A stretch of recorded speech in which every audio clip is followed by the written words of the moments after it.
ไม่แม่ไม่พ่อจะเล่นเดิมลูกจริงหน้าคนจริงขนาดพูดหน้าคนจริงแต่ฉันคนหนึ่งที่เป็นเพื่อเธอปล่อยนะครับเรากินเราใส่ก่อนไม่มีใครที่จะอยู่รอแค่ปล่อยชีวิตให้ไปตามใจไม่ว่าปัญหาจะมากแค่ไหนชีวิตเราไม่ต้องก้าวไปไกลแค่ไหนมีทางเดินกันเดินเข้าไปพร้อมกันเราช่วยกันแค่นั้นได้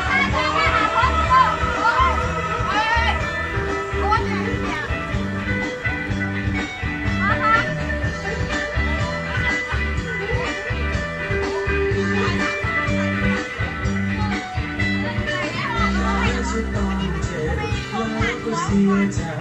ก่อนแค่นี้น้ำตาแล้วมันก็ผ่านไปคง ไปวะ และฉันคนหนึ่งที่เป็น